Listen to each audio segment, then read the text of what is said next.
Almost every game you ever play will present you with only two types of challenges: logical challenges or reflex challenges. What if there were more?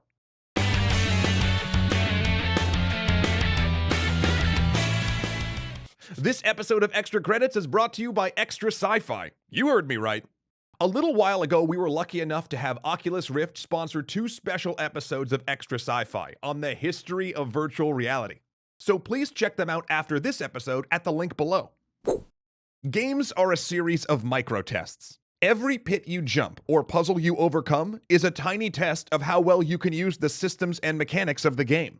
Almost universally as designers, we create tests that are comprised of two elements: reflex challenges and logical challenges. Logical challenges ask, can you figure out what to do here? And reflex challenges ask, are you physically adroit enough to do what you need to do here? Most of the in-game tests we create require some combination of the two elements. Defeating an enemy in a shooter may require realizing you should flank them, the logical part of the test, and then actually being able to line up your gun's sights and fire before they scramble behind some other piece of cover, the reflex part of the test. In a well-designed game, the tests in it cater to what the player wants to experience, what captures their attention and feels satisfying to overcome. So in a shooter, a designer may aim to create a test that's 80% reflex and 20% logic, while in a turn-based tactics game, they're probably going to want to build out tests that are 99% logic-focused. A designer for DDR or Guitar Hero, on the other hand, knows their players are probably looking for things that are 99% reflex-focused. After all, knowing what to do and not being able to push the buttons fast enough in a tactics game would be as frustrating as having feet of lightning but not being able to puzzle out what a DDR level was actually asking you to do. And this two-axis system is useful. It gives us a tool for rooting out problems in our overall design. Half of the time, when a system, mechanic, or even level feels off, it's because the balance between reflex requirement and logic requirement just isn't right for the game.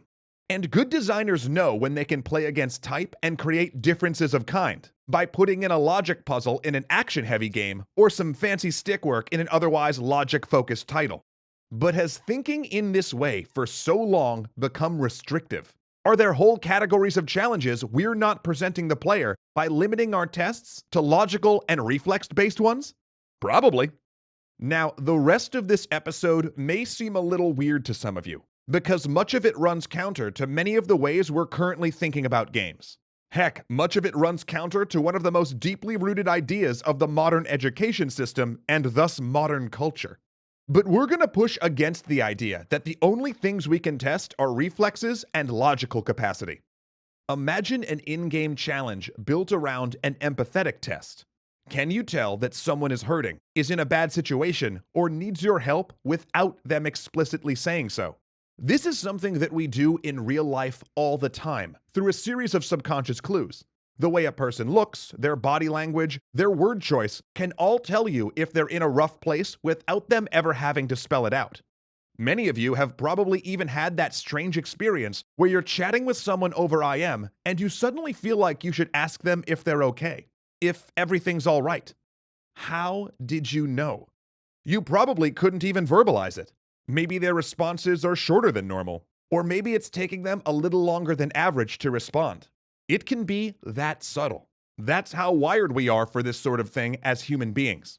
Now, many of you are probably going to point out how horribly ham-handed games have tended to be when they've wandered into this territory, and you're absolutely right. But that's because many of the games that have tried to create empathetic challenges have just reduced them to logical challenges, to a group of clues that, if you spot them, pretty definitively can tell you something bad is going on. In part, this is because, as designers, we're not used to this sort of design, and are afraid of our players missing things or getting it wrong. So we reduce them to things we know our players will understand. And partially, this is due to the fact our games are nowhere near the level of fidelity we'd need to truly convey all of the clues that we pick up on in real life. And they'll probably never be. But luckily, we don't need all of them. Things like the IM conversation I just mentioned are totally craftable in a game. It's only when we assume we need full fidelity to deliver on this sort of empathetic challenge that we stumble. But empathy isn't the only thing other than reflexes and logic we can design challenges around. How about an intuitive challenge? Can you form a gestalt from a group of non-logical references to take a guess at what the consequences of an action might be? Because that's a mechanic right there.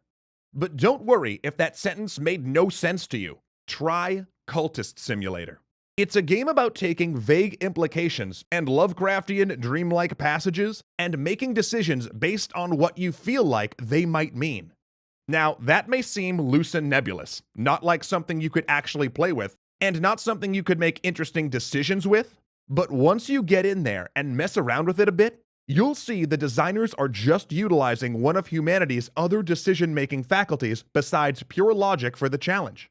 Interestingly though, just as we often combine reflex and logic challenges in games, this game also shows us that we can combine intuitive and logical challenges as well. But empathy and intuition are just a few of the possibilities for other vectors to craft challenges for our players.